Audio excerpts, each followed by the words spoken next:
ओम उमा महेश्वराय नमः। आप सभी का हमारे YouTube चैनल पर हार्दिक स्वागत है। 2023 में होली कब मनाई जाएगी, 6 मार्च या 7 मार्च को? आइए जानें होलिका दहन की सही तिथि और शुभ मुहूर्त के बारे में। फाल्गुन मास की पूर्णिमा को सभी पूर्णिमा में से विशेष माना जाता है। इसी दिन होलिका दहन का पर्व मनाया जाता है। यही कारण है कि नया साल लगते ही लोग होली के त्यौहार का बड़ी बेसब्री से इंतजार करने लगते हैं।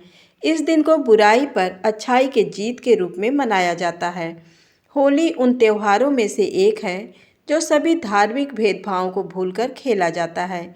ये त्यौहार भाईचारे और समानता के संदेश को बढ़ावा देता है। होलिका दहन का बहुत ही विशेष महत्व है। होलिका दहन के दिन लोग विधि विधान से पूजा करते हैं।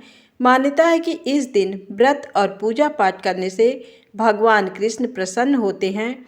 ज्योतिष शास्त्रों के अनुसार होलिका दहन के दिन पूजा करने से घर में माता लक्ष्मी निवास करती हैं।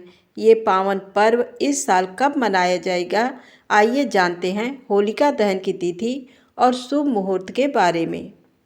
होलिका की तिथि पूर्णिमा तिथि आरंभ 6 मार्च सोमवार को शाम 4:17 से, पूर्णिमा तिथि समाप्त 7 मार्च को मंगलवार को शाम 6:09 तक।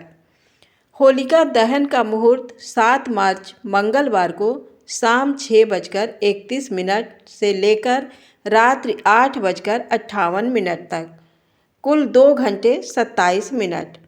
इस वर्ष होलाष्टक 27 फरवरी 2023 से प्रारंभ होकर 8 मार्च तक रहेगा। हिंदू मान्यता के अनुसार होलाष्टक के दौरान कोई भी शुभ कार्य नहीं किए जाते। इसके पीछे कई सारी किंवदंतियां हैं। होलिका और प्रहलाद के अलावा होलाष्टक से जुड़ी एक अन्य कथा भी प्रचलित है। इस कथा के अनुसार एक बार इंद्रदेव के कहने पर कामदेव ने भगवान शिव की तपस्या को भंग कर दिया था, जिससे नाराज होकर भगवान शिव ने अपने तीसरे नेत्र से कामदेव को भस्म कर दिया था। धार्मिक मान्यता के अनुसार भगवान शिव ने जिस दिन कामदेव को भस्म किया वो फाल्गुन मास की अष्टमी तिथि थी।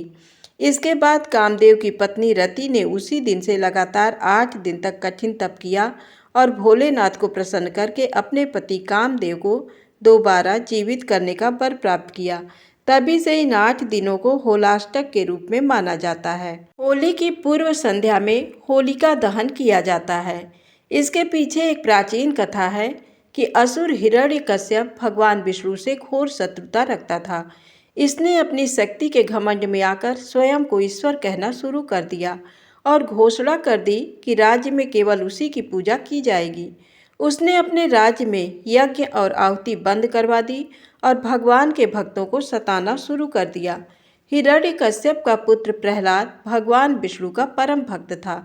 पिता के लाख कहने के बावजूद प्रहलाद विष्णु की भक्ति करता रहा। असुराधिपति हिरण्यकश्यप ने अपने पुत्र को मारने की भी कई बार कोशिश की, परंतु भगवान स्वयं उसकी रक्षा करते रहे और उसका बाल भी बांका नहीं हुआ।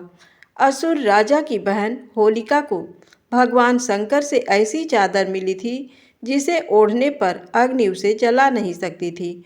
होलिका उस चादर को ओढ़कर प्रहलाद को गोद में लेकर चिता पर बैठ गई।